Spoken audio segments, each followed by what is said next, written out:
And welcome. It is a chance to meet the new head coach of the Fargo Force, and certainly a guy that we're very familiar with, and Nick Oliver. And Nick, I guess welcome back to Fargo. First off, Yeah, thanks, Brad. Obviously, it's been a bit of a whirlwind here the last 3 or 4 weeks, but definitely excited to be coming back to Fargo, a place that I've always held very near and dear to my heart, both as a player and then as an alumni of the program. So I'm very excited. we're going to go back in the Wayback Machine just for a few minutes here. 3 years, part of 2008-09. That would have been, you could have still been in high school then, right?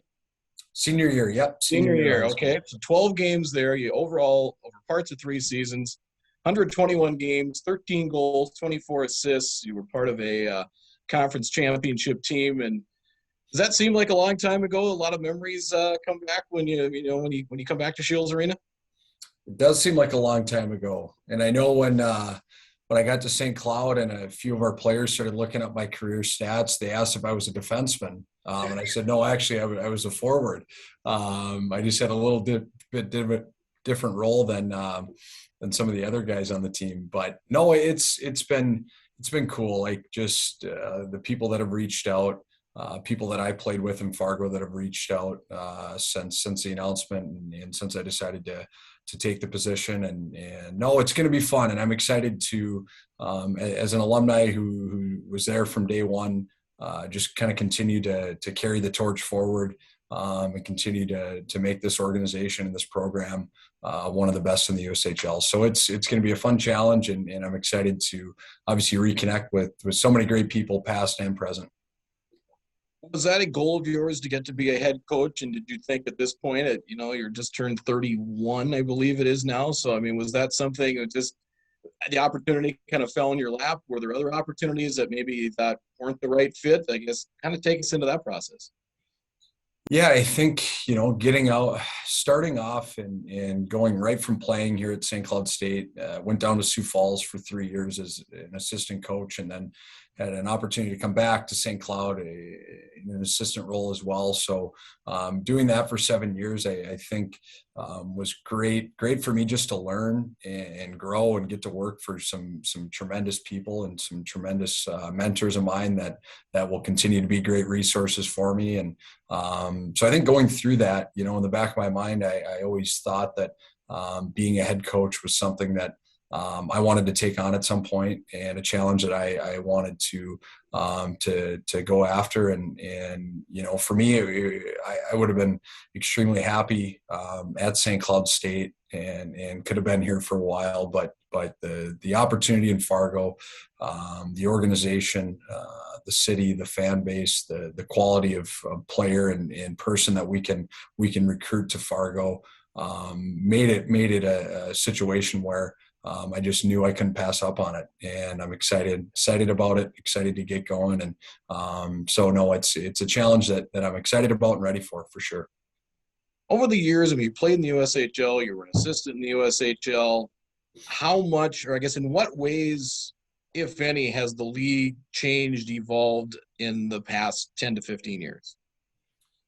Yeah, I just think that the league's gotten deeper. Like the player pool through USA Hockey, and into Canada and Europe, like the amount of really good hockey players that want to play in the USHL, I think has grown like tremendously. And I think you're seeing that with the product that's out there on the ice and the product of the league and just how deep the league is. So I think that's changed a little bit from when I was playing. I think there's even more so now. Like there's a lot of really good coaches. There's a lot of really good organizations, and it's competitive. Like it's hard to find that success. It's hard to be really good every year, and I think that's part of the challenge for me that I'm excited about. Like I just think we have so many great people in the organization, so many great people that are going to be involved, front office, coaching staff wise, management wise. So I think we have the right people in place, and I'm excited to get after it. There's the old saying, you kind of take some things with you as you go, and I just think of the guys that you played for and coached for and with. I mean, you played for Bob Mutzko, Scott Owens, Dean Blaze. I mean, and to Brett Larson, who you were you were his assistant at St. Cloud. I imagine you got a lot of resources, and you got Kerry Eads in the war room there too in Fargo. You got a lot of guys you can bounce a lot of hockey knowledge off. For sure, Brad. And I think that's where I've been so fortunate. Like, I think anyone who, both as a player and as a coach, like you get into the sport and you have to work hard. You have to continue to get better every day at your craft, whether you're a player or a coach. But you also have to be around really good people. And I think that's where I've been so fortunate. I've been around some of the best. And getting pushed by Dean Blaze as a 17-year-old kid playing junior hockey for the first time, and then getting to play for Bob Motzko and a few other coaches there in Fargo in between, Steve Johnson, Jason Herter, and then I've gotten to work for some of the best, Scott Owens and Brett Larson, and with some great people. So I've been fortunate, like I've been able to work hard for those people and just pull a lot from them, and definitely, find ways to blend in some of the things you've learned with kind of your own personality as a coach. And I think that's what I'm excited to do now is being a first-time head coach is the opportunity to be myself and to let my coaching and my leadership style come through that. But it's going to be a good blend, I hope. And I'm able to pull from a lot of those really good people. Going back to recruiting, where let's say example at St. Cloud State, you were pretty regionally based. You're going to get Minnesota. You're basically kind of probably hitting the upper Midwest a little bit. That probably obviously expands quite a bit in the USHL. You just talked about the competition, but the talent pool is there. You kind of have to expand, kind of know where to find guys, or obviously Kerry and the staff's going to do that too. But big part of that is you kind of have to expand where you're looking for guys.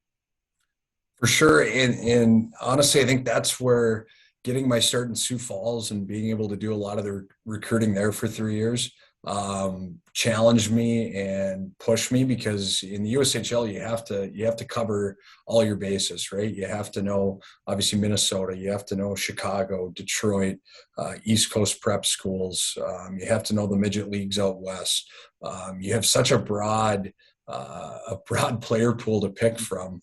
And then coming to St. Cloud, you are a little bit more regionalized, and you kind of find your areas and your niches where we were able to have success with from a recruiting standpoint. So now getting back into the USHL, I think my past experience in Sioux Falls and some of the contacts and some of the resources that I've been able to build up throughout the years will help. But the nice part now is, I have really good people around me, and Kerry does a phenomenal job.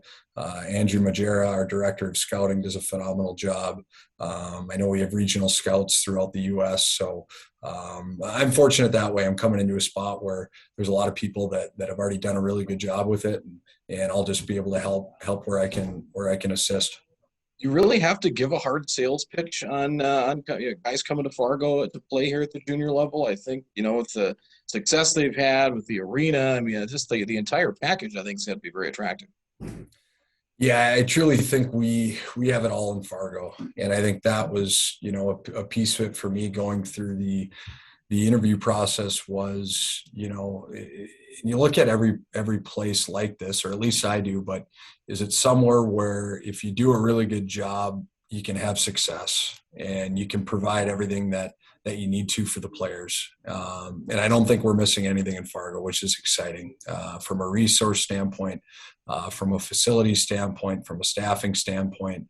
I truly think Fargo is one of the premier organizations in the sense that we can provide, when a player shows up in Fargo, he's going to have everything he needs right at his fingertips to develop and to be successful. And that's one of the big things that drew me to Fargo, and why I'm excited about what we're going to be able to do.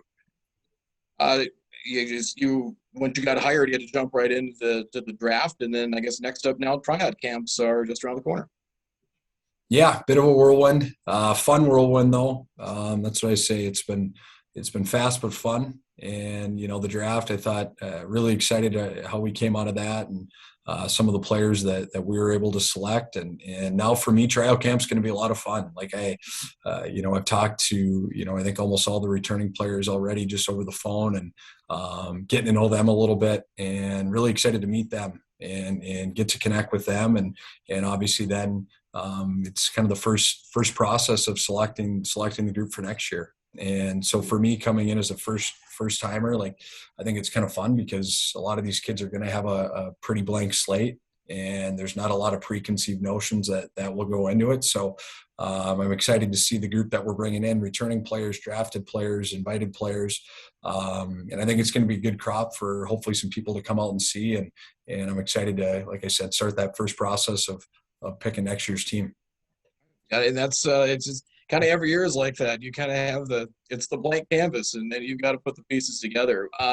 You've talked to some of the returners coming back. I guess their response. I mean, you go from coaching changes are tough. Doesn't matter what level of sport you're in, and what kind of response? All the guys were very receptive. Yeah, I just sense a genuine appreciation and love for the organization, which for me is important. I think we want players and people that are humble and they respect what we have in Fargo, and understand what that is. And that's the biggest sense I got, is that talking to the returning guys, is they've loved their experience in Fargo. They love being a member of the Fargo Force, and they're excited, and they're just excited to continue to get better. And I think for me, having, a background as an assistant coach, where a lot of what you're doing is in player development and individual meetings and individual skill sessions and that sort of thing. And I don't know that I'm going to change that much as a head coach. Like, I still think the most important thing I can do is provide an environment for these guys to show up every day, have a ton of fun, love what they're doing, love to get pushed, and make it that environment where they're getting better every day. And that's the sense I get from the guys coming back, is we see eye to eye on that. So I think we're off to a good start. All right, we got through the nuts and bolts stuff. Now we're gonna do a little fun here. You have pregame rituals as a player. Did they continue into the coaching realm? Any superstitions or pregame rituals? Well, if as a player you always got to nap, which was huge. As a coach, you don't always get to nap. But if I can catch 40 minutes here or there just to shut her down and unwind a little bit during the day, I love to do that. Love to get a little bit of a sweat in, maybe on the treadmill. And no, it's, as a player, it was fun because you just had your routine, right? You had your routine. You showed up in the morning, you had your skate and your meetings, and then you kind of go home and you just get to unplug for most of the day, and then you show up to the rink and get ready to play and have fun. But as a coach, like, I just feel like you're always just thinking about the next thing that needs to be done, or the next thing you need to worry about. So I don't know. I think I'm probably have the jitters before a game more now as a coach than as a player, because as a player you just get to go out there and play and have fun, and as a coach you're obviously thinking about a million different things. But no, if I can get a quick 40-minute shutdown in there, that's always a big thing for me, Brad. Nick Oliver is the new head coach of the Fargo Force. Tryout camp's coming up just around the corner, and it won't be long, and dropping the puck here late September, early October. Nick, it's great to visit with you. Looking forward to more chats coming up once we get closer to the season. But enjoy the summer, and we'll get ready for another season coming up here in the fall. Awesome, Brad. Thanks for having me on. Great to connect, and excited to get going.